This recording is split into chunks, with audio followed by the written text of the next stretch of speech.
Rieccoci, primo sito pare, appuntamento una cronaca di gruppo TV7, siamo in diretta anche sulla pagina Facebook. Ovviamente sarebbe stato bello registrare questo pezzettino di pubblicità, perché davvero il termometro si è alzato notevolmente oltre i 39 gradi, questa cosa qui. Allora, d'accordo con Pontelli Bisato che dice che Draghi è stato un disastro? No, adesso si dimostra come un disastro. La legge finanziaria attuale è deludente. Fermo, deludente. Ha detto che è un disastro. Chiedo a Bisato, che è, insomma, è segretario di un partito importante, se è d'accordo con lui, senza metterlo in bagarre. Cerchiamo di ragionare il perché. Ma l'ho già esemplificato anche prima, cioè è il motivo per il quale io spero che fra 15 giorni, comunque vada, nella elezione del Presidente della Repubblica, noi non perdiamo come Paese una riserva della Repubblica qual è Mario Draghi, qualsiasi ruolo si accinga a svolgere, perché fa il paio con le cose che ha detto il dottor Crisara prima, e non voglio, è il parallelismo che provo a spiegare. Quando parla Fauci negli Stati Uniti d'America, lo ascoltano, e lo ascoltano tutti quelli della loro categoria. Beh, Draghi è, come dire, ha un'autorevolezza tale, che gli permette... Ma nessuno contesta c'è un punto che aleggia in questa trasmissione, che è buttarla in bagarre. Io non ho problemi. Quando non hai argomenti, usano sempre questo. Cioè, attacchi le persone invece degli argomenti. Nessuno contesta l'autorevolezza di Draghi. Tanto è vero che io Draghi lo preferirei come Presidente del Consiglio che non Presidente della Repubblica, perché diventa una figura di rappresentanza.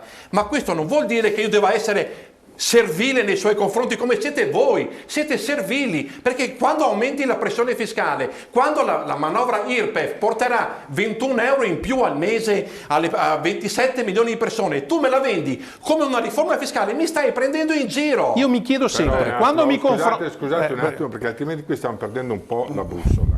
È quello che cerco di dire. Non dobbiamo parlare solo di una persona, ma di un governo fatto di molte facce. Ma è chiaro. Allora, io dico come uomo della strada, ma come imprenditore. È arrivato il Covid. Sono 2 anni che soffriamo di questa cosa. All'inizio nessuno sapeva cosa fare. Un po' alla volta, forse se qualcuno stava zitto sarebbe stato meglio, ma un po' alla volta abbiamo trovato delle misure. Da quando è arrivato il governo Draghi, che praticamente ha tutto l'arco costituzionale tranne Fratelli d'Italia, l'Italia si è come un po' pacificata e calmata. Abbiamo cominciato i vaccini in maniera molto forte e tutti in una specie di atmosfera più serena, perché abbiamo riconosciuto nell'uomo grandi capacità, ma ricordiamoci, è attorniato da tutti i partiti tranne uno. Però, vabbè, no, mi scusi, l'economia... Però deve aggiungere che quello, io le faccio una domanda, sotto un aspetto economico, Draghi, lo stavo dicendo, l'economia con questa figura che ha pacificato un po' gli animi, ha ripreso. Sono d'accordo, noi abbiamo perso il doppio della Germania e quindi un nostro punto percentuale in Germania è uno 0, questo sono d'accordo, però in una Italia così litigiosa, così frammentata nei pareri, così discorde nelle soluzioni, lui ha messo un punto fermo. È a Bricole dove abbiamo attaccato la barca. La domanda è stato lui sicuramente per la sua grande personalità, la sua grande bravura, però qui dovete dirmelo, sono stati che tutti i partiti che si sono messi d'accordo per dare una mano a Draghi, perché se i partiti avessero contestato come l'ha fatto con Conte, molto probabilmente Draghi non avrebbe avuto vita facile. Allora, siccome Draghi è una persona, si illustra una persona che ha un grande carisma, che nessuno contesta, ovviamente Bisato è chiaro che ha trovato terreno fertile, però i soldi li aveva presi Conte dall'Europa inizialmente e comunque è stato criticato e contestato. Arriva Draghi con gli stessi soldi, viene osannato. La domanda è anche corretta, se tutti i partiti andavano d'accordo prima, molto probabilmente non sarebbe successo. Dico, questa è una domanda la mia. Sì, però non è che possiamo buttarle sulla psicologia dei comportamenti. Io prendo atto di quello che vedo e vedo che, come dice giustamente il dottor Boaretto, nell'ultimo anno il Paese si è pacificato, perché è una persona, vero. E non voglio andare solo a mirare a Draghi, ma Draghi è l'esemplificazione di quello che può essere successo in un Paese. Si portano a casa le risorse dell'Unione Europea, guarda caso, cambia anche il profilo di attacco nei confronti dell'Unione Europea. Perfetto. No, ma non è indifferente. No, ci sono 124 miliardi, in parte contributi a fondo perduto, in parte che dobbiamo restituire, e bisogna avere l'autorevolezza non solo in quel momento in cui le ottieni, ma soprattutto nei mesi e negli anni successivi, per non perdere le tranche successive. Sta di fatto che sono aumentate luce, acqua, gas in maniera impressionante. Sì, ma questo non è che possiamo attribuirlo, c'è una geopolitica, infatti la critica Draghi semplifichiamo sempre tutto. Invece sulla gestione, la critica non è fatta a Draghi, nessuno contesta Draghi, è l'unica persona è l'unico Jolly che abbiamo. Il problema non è Draghi, è il suo governo. Quando tu destini 4 miliardi alle bollette e ne dai 13 al bonus fiscale, ma di cosa stiamo ragionando? Quando tu destini 8 milioni all'IRPEF che ha un effetto zero, perché 21 euro al mese in più è una presa in giro per venderla come riforma fiscale, quegli 8 miliardi, se tu li avessi aggiunti per esempio ai 4 che è destinato alla riduzione delle bollette o al contenimento dell'aumento delle bollette, avresti potuto per esempio diminuire, per esempio, faccio un esempio, ma io lo stupido, siete voi quelli illuminati, avresti potuto ridurre con 5 miliardi, con soli 5 miliardi avresti potuto ridurre del 20% le accise sui carburanti. Perché lo dico? Sono state ampiamente ridotte anche nel corso dell'anno le accise sui carburanti. Sui carburanti. Questo cosa vuol dire? Che avresti innestato una molla che permetteva di contenere l'inflazione, perché in questa manovra non si tiene conto di due cose. Io parlo da deluso, io non parlo del contrario, io parlo da una persona profondamente delusa da Mario Draghi, perché io ero convinto che fosse il nostro Jolly. Non c'è un termine su industria. Non esiste. L'industria qui, lui, Giorgetti e compagnia cantante. Secondo, non esiste nessun riferimento al lavoro. Ma di cosa stiamo ragionando? Noi facciamo una manovra espansiva a 34 miliardi e non inserisci il termine industria.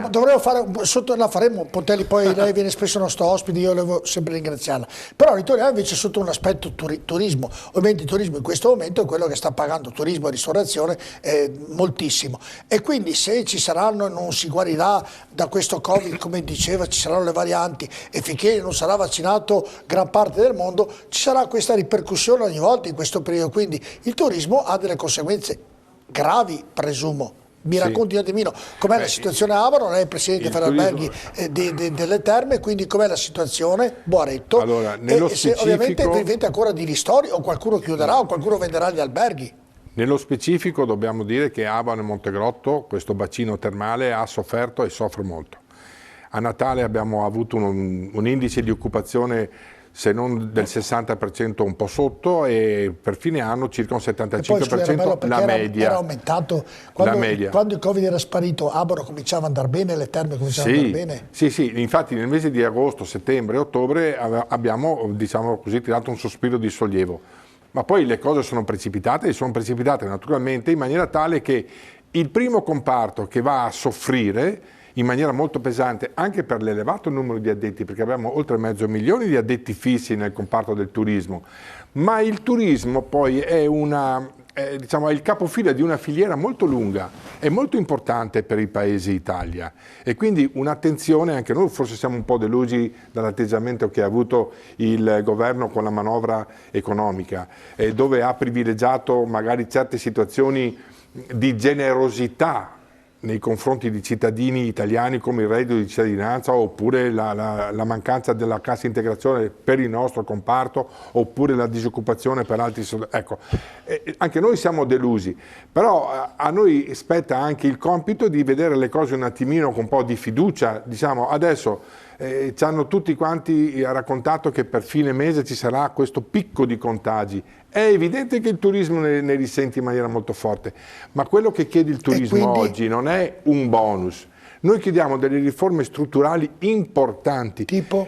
Ad esempio, io ero presente quando abbiamo chiesto al ministro Garavaglia di mettere mano sul cuneo fiscale dei lavoratori del comparto. Perché vede, noi adesso abbiamo l'onda lunga di questo Covid. Pensate che il comparto del turismo ha perso molte professionalità, perché non possono stare ad aspettare che il turismo riparta. E quindi padri di famiglia, madri che hanno bisogno di uno stipendio, hanno bisogno di un sostentamento chiaro e hanno abbandonato il comparto del turismo e si sono rivolti ad altri settori, ma la stessa cosa è successa anche per la ristorazione, no? E sono cose molto delicate. Ora, riformare queste persone, queste professionalità, ci vogliono anni ed è per questo che noi abbiamo chiesto, agiamo sul cuneo fiscale, premiamo le persone che comunque si dedicano al turismo, visto che è il 13-14% del PIL, o lo era. Quello dell'Italia, no? E non solo qui, vabbè, non solo questo, poi abbiamo il problema gravissimo, ma veramente grave, delle materie prime. La luce e il gas per le nostre strutture sono deflagranti in questo momento.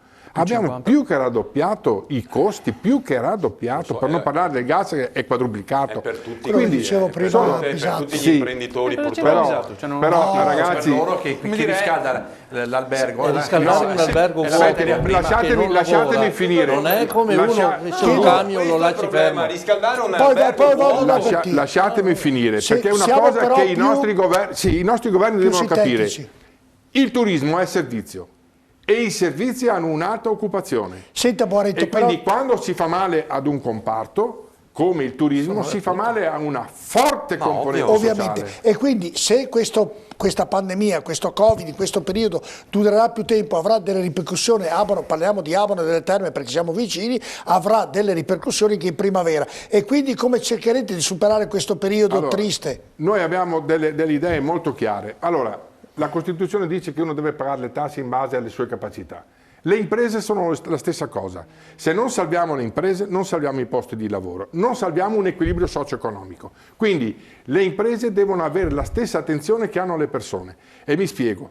Noi abbiamo qui nel mese di gennaio e di febbraio una serie di incombenze fiscali e tributarie e di tasse che ci metteranno in crisi. Già l'IMU, la seconda rata dell'IMU dell'anno scorso, per molte aziende è stato impossibile pagarla.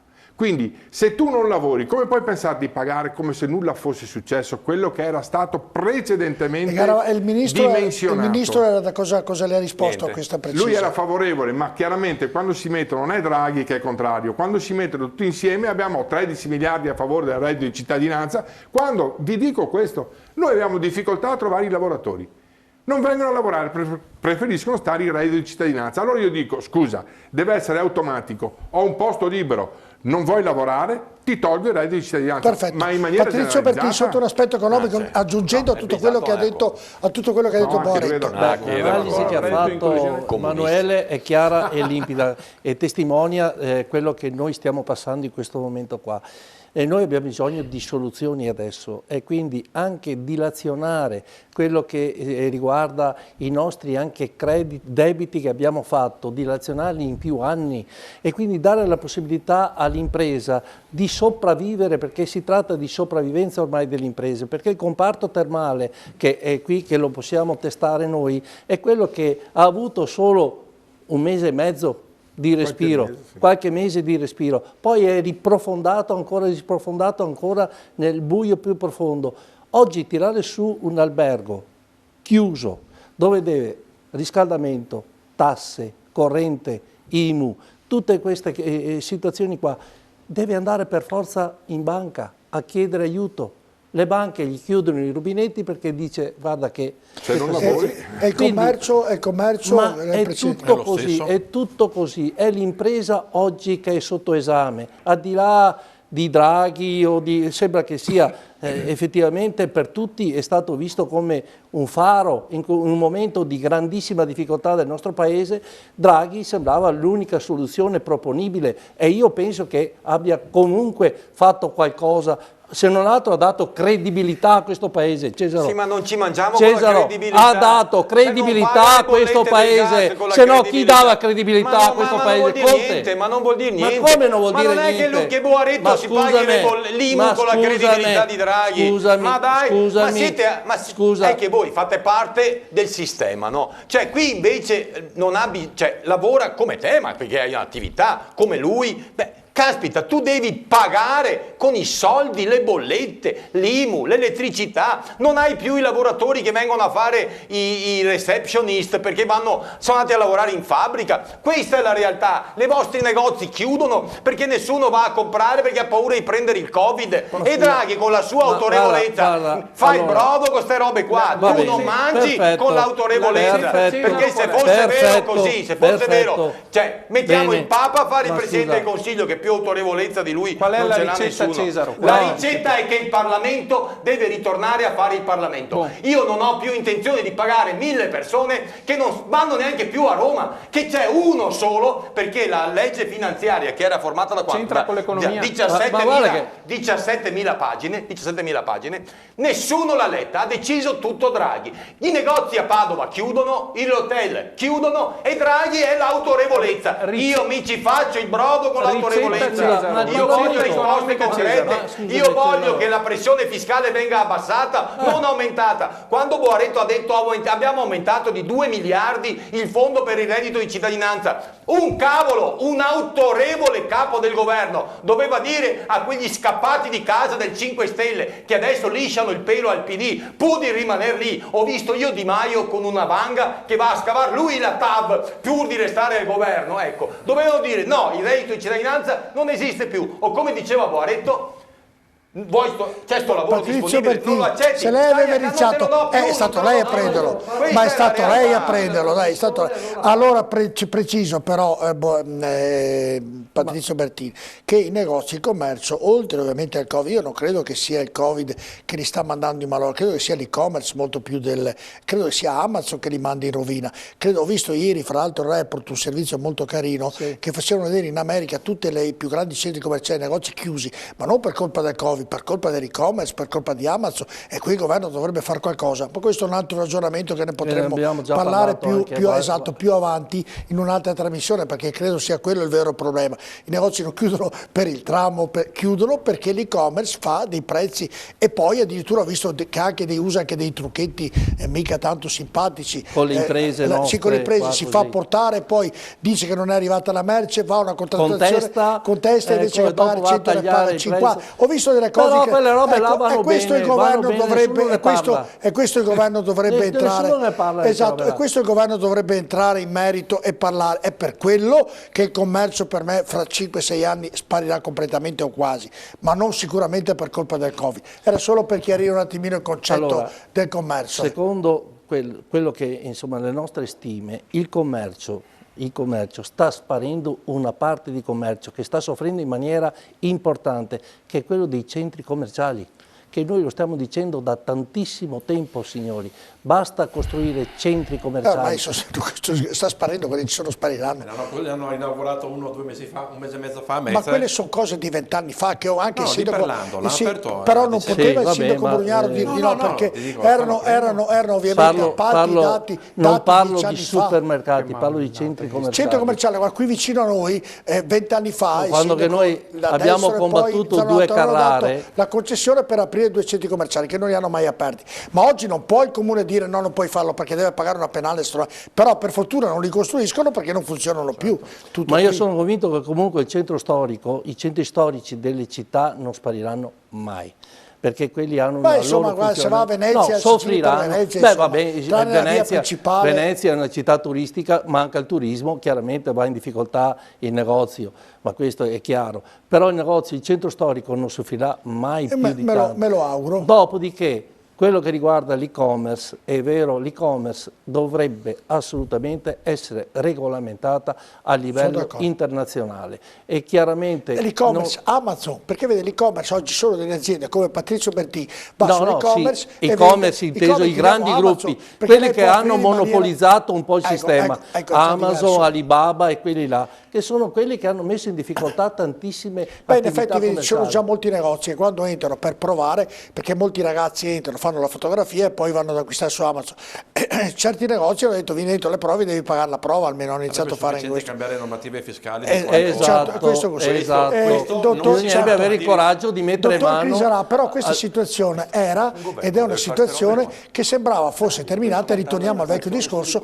perché pensavamo tutti, io compreso io per primo, che i vaccini risolvessero la situazione. Giustamente lei prima ci ha detto che i vaccini non risolvono la situazione e quindi abbiamo avuto una comunicazione errata. Ma cos'è che può risolvere la situazione di avere una vita sotto un aspetto economico, una vita sanitaria più tranquilla di quella che stiamo vivendo, di mille paure, dove uno magari potrebbe fare tutto ugualmente superando questo momento con delle attenzioni? Cosa bisognerebbe fare per poterlo fare? Ma guardi, intanto mi sono molto interessato a questa discussione perché stavolta faccio una considerazione da incompetente da Facebook, no? Quindi in tutti questi discorsi economia mi facevo una domanda: continuiamo a fare paragoni tra la ripresa in Germania e la ripresa in Italia, la ripresa in Francia, ma l'Italia prima che cominciasse sto macello come era combinata? Era? Beh, chiaro, ma è cioè, evidente. allora, noi stiamo facendo un ragionamento 1 a 1, cioè come se noi e la Germania fossimo la stessa cosa. Veramente no, perché la Germania aveva 6 volte qualcosa del genere. La Germania aveva il 69% di debito sul PIL, noi eravamo già al 135%. Esatto, cioè questo era un paese sull'orlo del fallimento. Cioè è come ragionamenti, per tornare alla parte mia, che improvvisamente dobbiamo gestire la scuola o i trasporti, no? Come se ci fosse una bacchetta magica in cui le scuole trovano spazi per aule da 10 persone, gli autobus vanno su e giù come se fosse niente, cioè è tutto il problema di questo paese che era abbandonato, completamente disastrato, e contrariamente a quello che dice lei, l'unica cosa che funzionava sul serio a risorse era la sanità. Ma io do atto, quindi, ci mancherebbe. Dire, oltretutto paragonata ad altri paesi. Cioè, perché noi, entro un attimo nel suo campo, non ho mai detto il contrario. Noi impieghiamo circa il 6% del PIL in sanità, gli Stati Uniti il 13%, che non vuol dire che è il doppio, perché il 13% del PIL degli Stati Uniti... Sì, però con un altro metodo, con un altro metodo. No, però hanno 300 milioni di non assistiti, sì, hanno 30 milioni di non assistiti. C'è un'assicurazione, tutto un altro sistema. No, ma quello è quello che ci mette lo Stato, più il resto. Cioè, negli Stati Uniti lo Stato ci mette il 13%, in più poi ci sono le assicurazioni, per cui se andiamo a fare i conti non ne usciamo vivi. Quindi, per tornare alla sua domanda, quindi a me questa discussione stasera ha appassionato parecchio, no? Perché noi stavamo parlando come se qua fosse usando un paragone calcistico in cui non sono bravo, una sfida Inter-Milan, cioè agli stessi livelli. Stavo parlando della Juventus e del Catanzaro, quando paragoniamo a Germania. È fallito il Catanzaro. E infatti la Merkel è fallito il Catanzaro. No, continua. Almeno quello. Una piccola appendice al suo ragionamento che condivido in toto. Ricordatevi, e questo è un dato innegabile pubblicato in tutto il mondo, l'Italia dal 1993 al 2020 è l'unico paese in Europa che ha visto ridurre del 3,4% il reddito disponibile grazie alla politica di tutti i partiti, Prodi, Berlusconi, Amato e compagnia cantante. La differenza che noi abbiamo rispetto alla Germania, che invece ha visto accrescere il proprio reddito disponibile del 34,7% dal 93 al 2020, è diventata del 37,4%. Cioè loro hanno, a parità di contratto, un operaio, un impiegato, un quadro, il 37,4% di retribuzione in più. Però qua mi sta trasportando su un altro campo in cui non ho autorevolezza, che questi si sono ricostruiti a Germania dell'Est, si sono ricostruiti la loro economia con i soldi dell'Europa e a un certo punto hanno detto a tutti gli altri che i soldi dell'Europa non li potete toccare. Che è quello che dovremmo tentare di fare anche noi adesso. Non volevo entrare in questo. Però dal 93 ad oggi hanno usato i soldi dell'Europa. L'unificazione l'hanno fatta con i soldi, anche con i soldi nostri, onestamente, anche con i soldi nostri. Anche con i soldi nostri. Lasciamo perdere questa cosa e voglio tornare alla domanda del direttore.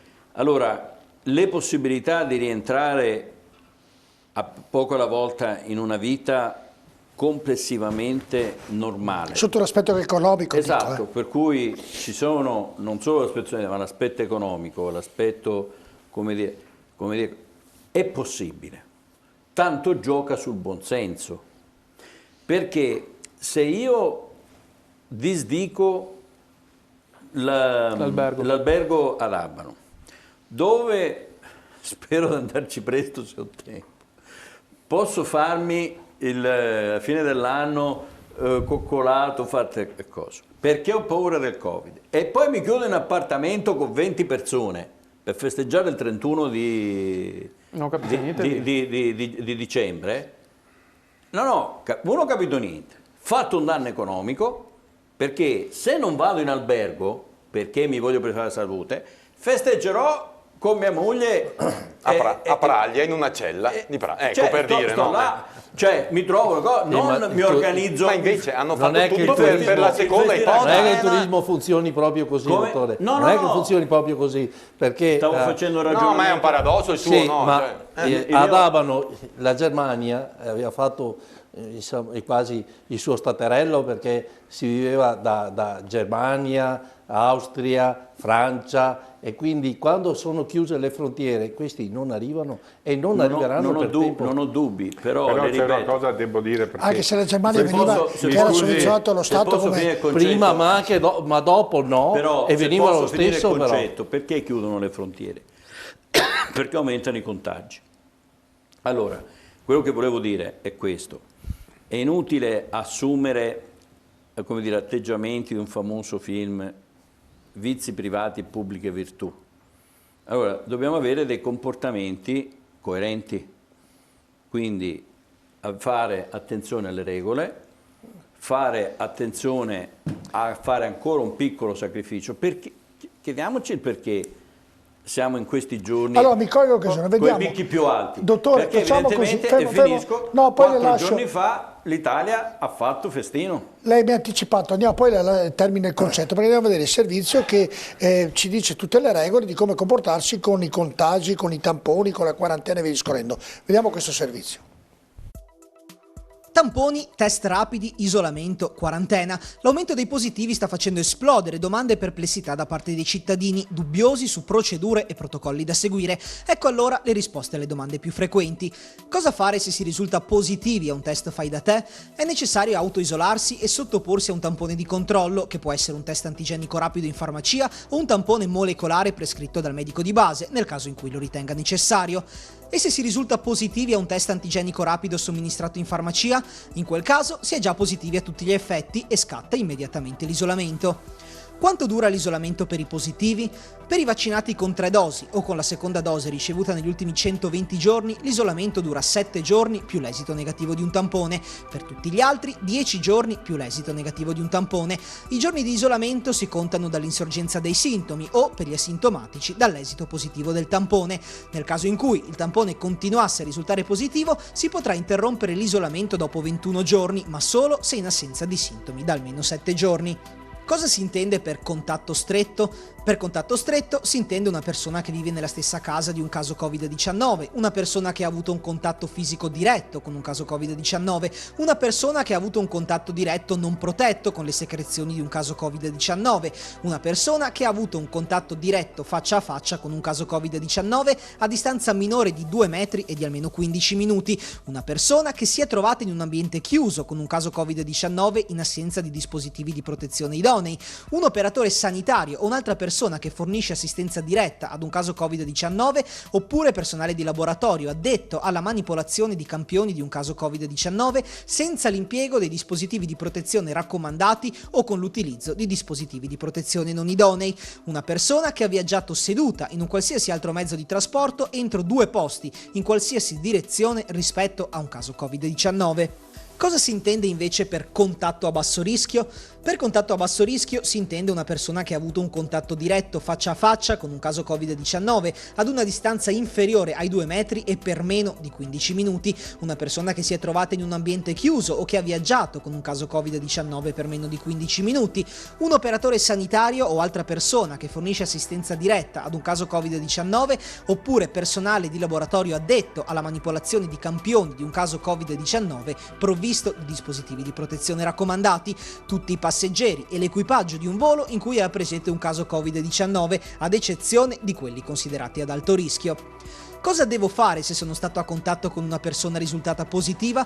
Se sono un contatto stretto asintomatico con 3 dosi di vaccino oppure con la seconda dose ricevuta negli ultimi 120 giorni oppure guarito negli ultimi 120 giorni, non avrò l'obbligo di quarantena ma dovrò effettuare un periodo di autosorveglianza di 5 giorni e tenere la mascherina FFP2 per 10 giorni.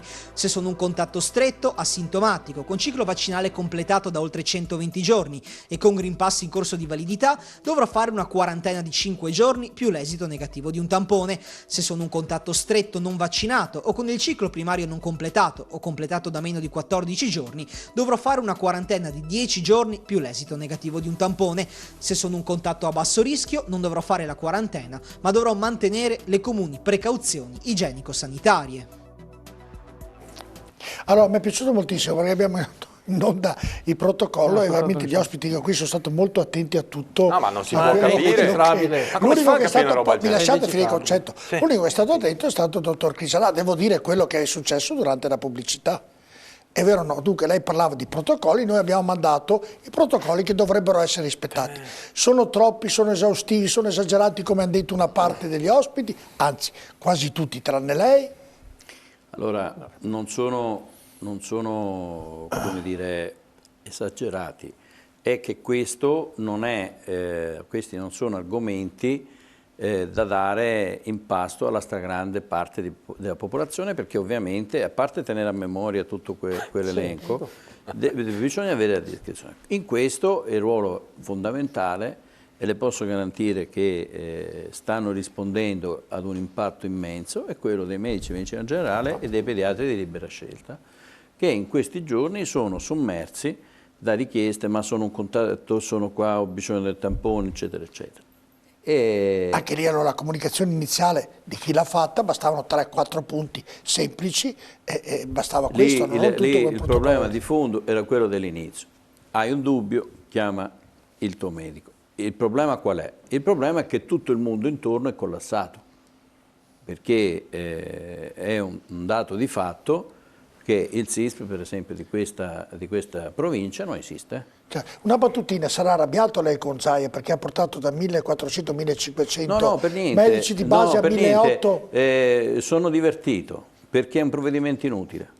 Perché dato che è un provvedimento che non ha... Ci raccontiamolo, oggi la proposta è che ogni medico di base... possa aumentare a 1.800. Era 1.500 quello che avevate. Era di 5, ma la nostra era media. Però la nostra media in questo momento è 1.600. Dopodiché, però aumenta a 1.800, poi mi sono piaciuti molti titoli dei giornali, no? Aumento a 1.800, ci danno 10.000 euro in più, non è vero niente, perché è stato incrementato, perché chiaramente il problema qual è? Per gestire 1.800 persone, no?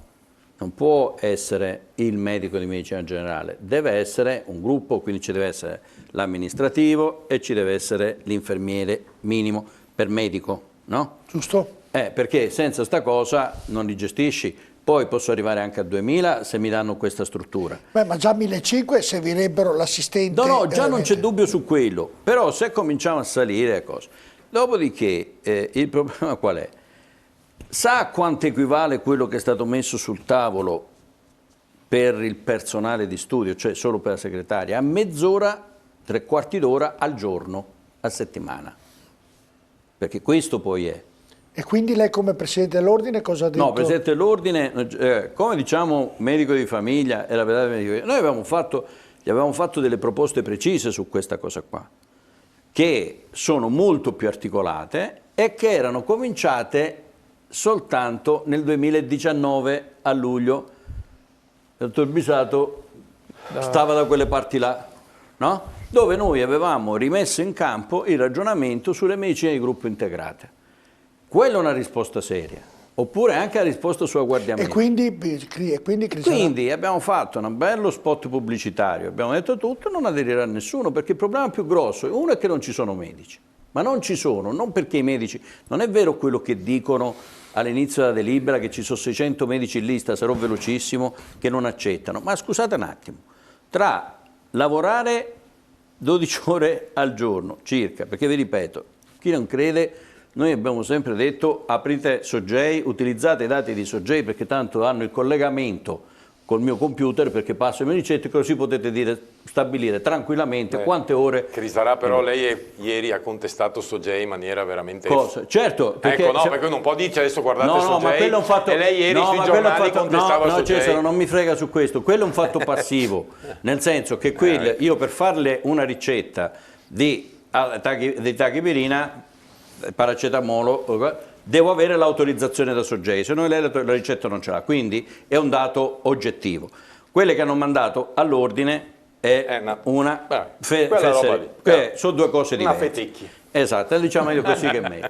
Allora, facendola breve, se io posso, perché tenendo conto che i medici non ci sono, non perché non li hanno laureati, ma perché non hanno fatto le scuole di specializzazione, c'era quel famoso imbuto formativo in cui abbiamo parcheggiato 18.000 medici laureati per decenni e non abbiamo fatto cosa. Se io posso scegliere tra lavorare poco, tanto, eccetera, e io, le ripeto, sono disponibile a mettere il mio reddito, è pubblico, quindi facendo pure presidente dell'ordine, quindi non è quello, io prendo per poter vivere la mia vita, cioè quello con cui io vivo io e la mia famiglia, tra i 3.200 e i 3.500 euro al mese.